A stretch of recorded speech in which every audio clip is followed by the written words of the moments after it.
So this video is for you if you are kind of interested in breathwork but a little bit scared about what it might do to your body, or alternatively you're coming to breathwork with a pre-existing condition.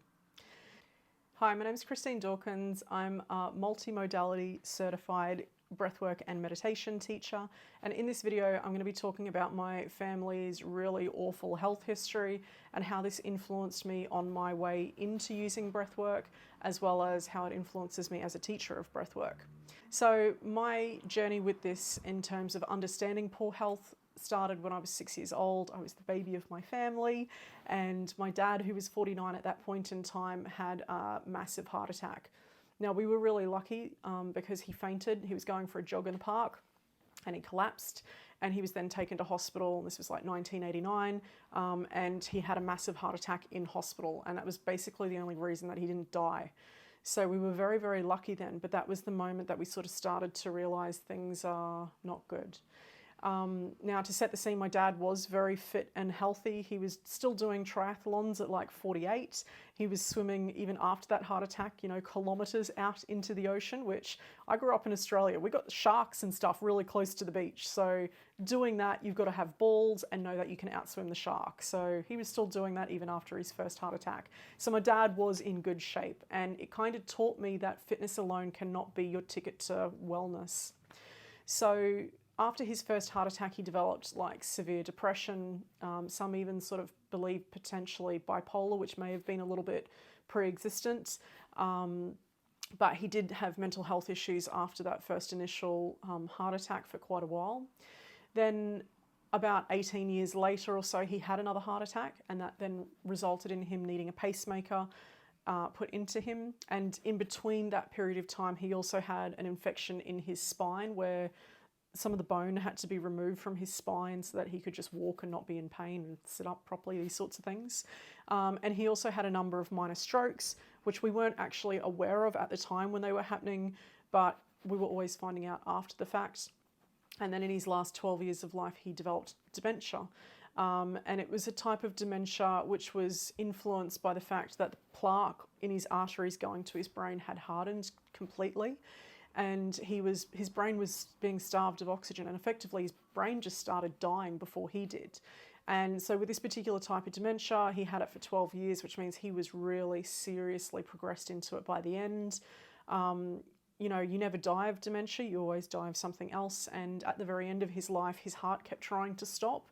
So we opted to have his pacemaker switched off, and I went home to look after him for that. Thankfully he lived for another 5 weeks after we switched the pacemaker off. But in those 5 weeks where I was looking after him, I got a really close-up view of potentially what's in store for me.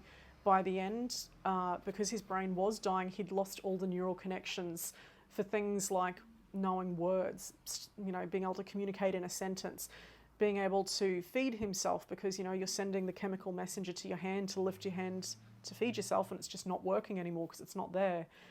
He couldn't recognize the sensation of when he needed to go to the toilet. And towards the very end, he couldn't even move. So that was really eye-opening for me, because I'm 40 at the end of this year. And, I was sort of like, whoa, I have to start taking precautions for this stuff. I then saw it in my family. Like, my mum's in better health, but she's had 2 knee reconstructions. She's got really weak teeth. I would say her anxiety issues are pretty high level. And also on top of this, I can see it even happening already with my siblings. My brother had a heart attack when he was 49. My sister had ovarian cancer when she was 48.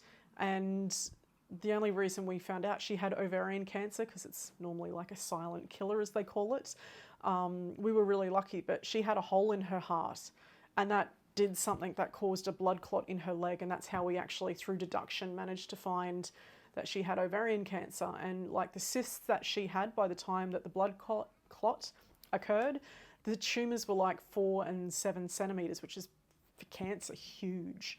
But she lived, she's all good, thankfully, and it hadn't spread, so she was able to be treated pretty quickly for that, and we were super lucky. But it really just kind of shone a light on the fact that like my health history, in terms of when I tell doctors, like they just give up on me almost, as though like, okay, well, you're probably going to die anyway of something. And so I had to take like really proactive measures. And so like even when COVID was happening and stuff, I actually was kind of scared if I would fall into any of these groups that might have a harder time. I myself had long COVID for quite a while, and that was horrendous. And you know, like I've fully recovered from that, but I could feel in my breath work that I wasn't back to normal for a really long period of time. And so to kind of, you know, mitigate some of these issues that I was facing, I started to hear about breathwork. I'd already started doing breathwork by this point. Like I'd started doing meditation 15 years ago from now. I started doing meditation, but that was to deal with like my own issues of self-worth, and I wanted to be like less crazy in my head, I thought. So I started learning meditation, which took ages back then because there wasn't really anything available to teach you then. And so then, you know, 6 years ago from now, like 6 years back, I started doing active meditation, and that's where I was introduced to breathwork through the OSHO active styles. And initially through the OSHO active meditation styles, which myself and my husband are now certified to teach. We qualified in Pune, and we now teach at the International Meditation Resort in India with these particular styles, as well as in London where we're based. I used these styles largely at that point in time back then to deal with trauma. You know, like my dad at that point was 9 years into having dementia. It was me processing the grief of, you know, effectively losing someone before they're actually dead. Like this is, like it's really hard. And so I was using the OSHO active meditation styles to be able to cope with that and to get all my feelings of, you know, frustration and anger and sadness and all of that. Like I use those particular styles to help me. And that's when I started to learn about the different practices that I use in my work today. Now, this was one way of going into trauma release, which I then didn't realize there's another way to do this. And that's actually probably one of the most common forms of Western breath work. And that's conscious connected breathing. Now, or holotropic breathing is another way to describe it. So these styles, holotropic breathing, conscious connected breathwork styles, these are the strongest forms of breathwork. And I've done them a few times, but personally, I don't touch them because I'm not in the contraindication groups. So there's certain groups of people that it's not safe for. I'm not in those groups yet, but like in 10 years, I probably will be. And for me, doing breathwork is something that should be enjoyable. It shouldn't be something where I feel scared. And with conscious connected styles, they're like really good at moving through and processing stuff really fast. And it is enjoyable to an extent because you realize the impact that you can have in such a short space of time. But if you're someone like me, where you have like all this health stuff in the background, it's very difficult to go into those experiences and enjoy them because you're not sure if the feelings that you're having in your body are normal or if this is something big that's about to kick off. And so my advice to you, if you're someone coming with pre-existing conditions, is you need to take the slower styles of breath work. There's so many beneficial styles of breath work for you if you have pre-existing health conditions, but you just don't go in at the strongest. It's that simple. And the thing is, often, a lot of the time these days, breath work, when it's said breath work, as opposed to pranayama or SOMA breath or something like this, breath work as a term is either being used by people who are just talking about breathing exercises and trying to say it's breath work, or if they're saying it's breath work, then it's the conscious connected style, which is really strong. And if you've got pre-existing conditions, you'll probably find you can't actually do them anyway. But my advice is if you can do them and you have health issues and you're worried about it, just really consider if that's something that you want to do. So I don't really want to bang on too much about conscious connected breathwork and the really stronger styles because they're not what I use in my work, and that's what I'm talking about in this video.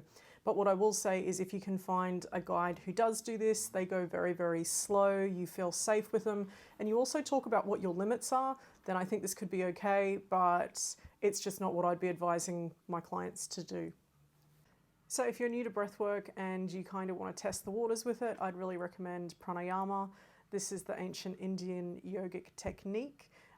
It goes alongside yoga. In fact, actually, the breathwork of pranayama came before yoga. The asanas were created after, actually, as a way to focus your mind. So breathwork came first with this. It's used in Ayurveda, which is the wellness system that accompanies this. And with pranayama, you can have slow, gentle techniques. You can also have stronger techniques. Some of the strongest experiences I've ever had have been with just pranayama.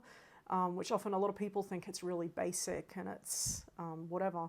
But pranayama is fantastic, and there's so many health benefits with pranayama. It's more breath control than breath work.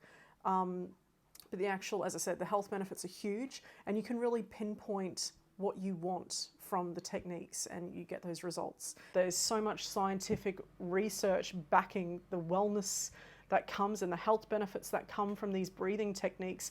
Western science is only just catching up with this now, but this has been, documented for thousands of years already in terms of the benefits it can have in your health. So for example, Ayurveda, which is once again the Indian wellness system, it actually can prescribe different types of pranayama for different issues. And for example, if you have a thyroid issue, there is a certain breathing technique for that, and so on and so forth. Like, it can get really specific in terms of how it helps you. And we can sequence the techniques. And so for example, I do a bedtime pranayama session online, which is actually for the purpose of putting you to sleep. And basically I hang up the call at the end of that every week because everyone's asleep, and they rest really, really well. So there's these particular styles that can be really helpful, and if you're coming with a pre-existing condition, there's definitely pranayama that can help you, and not only just help you in the moment of doing the session, but also help you in a way that's going to be potentially behaviorally changing something that you do with your breath, and that can have a huge impact overall on your wellness, as well as slow the progression of whatever it is you're dealing with, or perhaps even heal it, because there are it's quite normal that people come and do breath work and completely heal themselves of stuff without taking any kind of pharmaceuticals or things like that. This is not the message I'm pushing with this. I think pranayama is great, or I think breath work is great as a complementary therapy, but I'm also open to work with you if you wanted to try completely doing something holistically. If you have a pre-existing condition, my advice to you is to simply just go to someone who's really qualified in breath work. Now, many breath workers will only focus on one style of breath work. So this is something that you need to be mindful of when you're actually looking for some sort of assistance. Now, I am certified in a range of different types of breath work, which is actually a little bit different and unique, I guess you could say.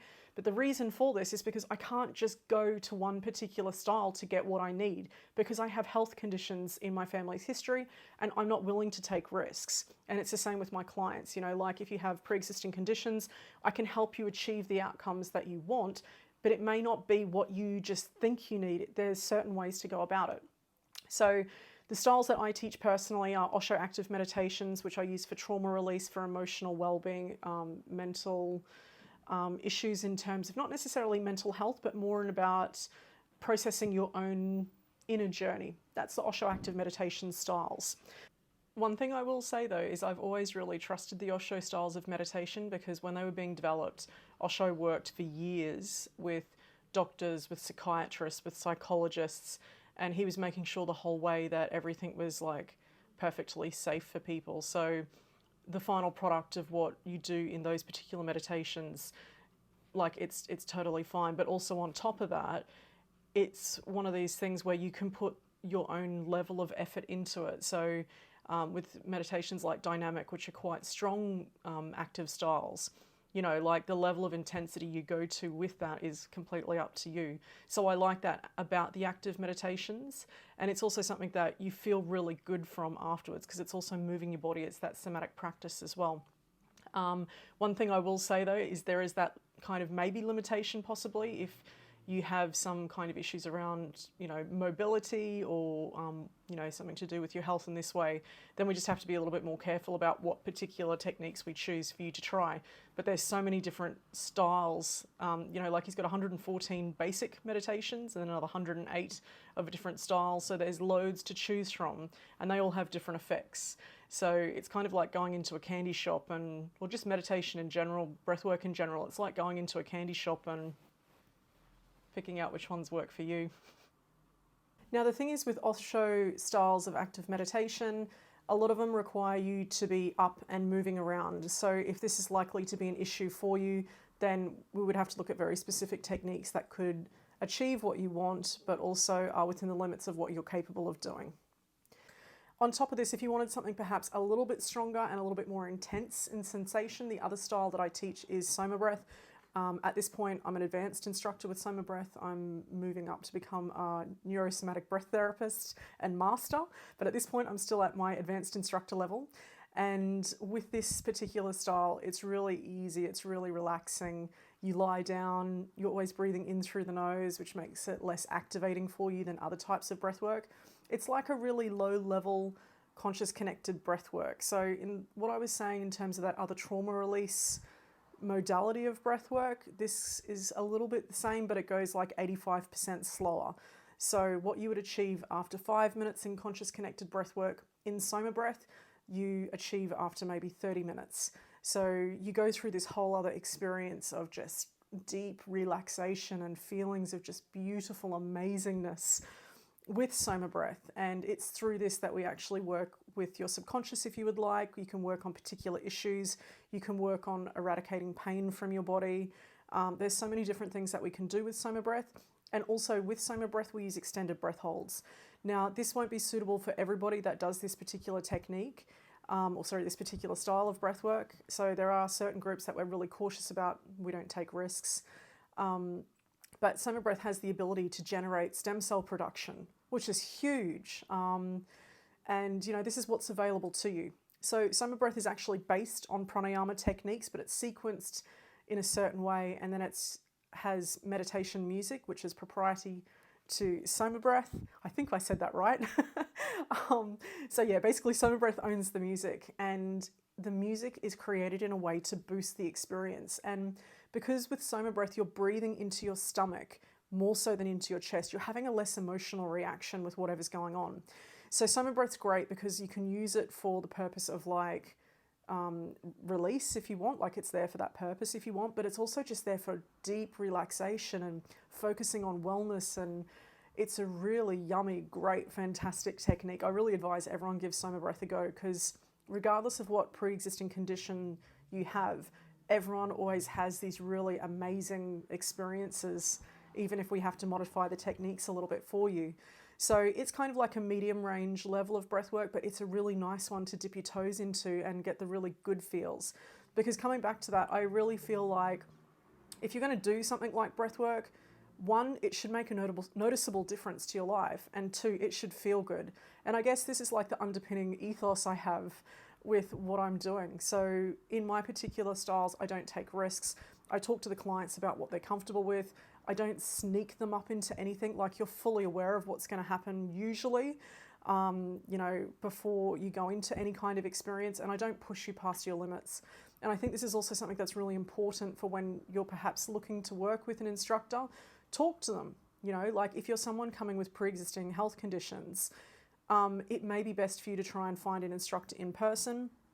If not, I'm always happy to work with people online. But really talk to the instructor and make sure that they fully understand what you're okay with and what your concerns are and what you want to work on.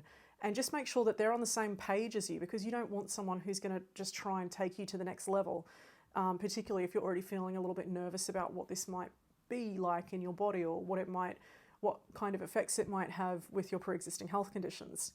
So as I've said, there's a range of different breathwork techniques, even something as simple as just a couple of minutes of pranayama in the morning or in the evening. This can have a massive impact on your life.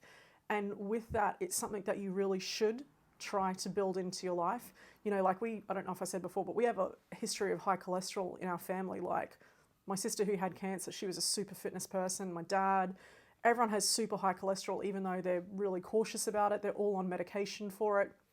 Me, who probably is a lot more likely to have high cholesterol than everybody, because I'm not the most exercisey person myself always.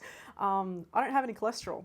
And my difference is I do breath work, and I work on these kind of things to try and help myself in a way. We had our full checks for our health done when we were in India recently, because we were a little bit skeptical about how well NHS doctors are working with this kind of stuff at the moment, because they're simply just facing overload. And we actually had my husband had a range of issues brought up by the health checks we had done in India. I, however, was totally clear. So I'm really pushing this in terms of if you are someone who has something in your health history, do consider breathwork as a preventative measure moving forward beyond just fitness, exercise, health, diet, these kind of things. It's really something that's life-changing, and the sooner you start taking proactive steps to having a good, long, healthy life. And plus, it's really fun. So yeah, really lastly, just to say, definitely consider doing breathwork. If you would like to work with me, I'm going to pop my details down in the description of my website. You can reach out, see how we can possibly work together if we're a good match, if you would like that, or otherwise if you would like some help finding perhaps like SOMA breath instructors located near you, I can help you with this kind of stuff as well. And yeah, so I work in person in London. When we're in India, we also do that, and you have the ability to work with me with either Hindi or Gujarati translations, because my husband can do that when we're there. And alternatively, I also work with people in Australia, that's where I'm from. So yeah, if you at any point want to work with me, feel free to reach out. I can kind of help you with some of these things. And you know, you can at least feel safe knowing that I'm coming from a position of health consciousness as well. So thanks for staying with me if you're still here. That was a long one, but you never know. Like, I think sometimes these things are worth the time and effort, obviously, if you're not feeling very good about maybe what it could be, or alternatively, it's good just to know this stuff if you're coming with health conditions. So thanks so much for staying with me, and I'll see you again soon in another video, I'm sure. Take care. Bye.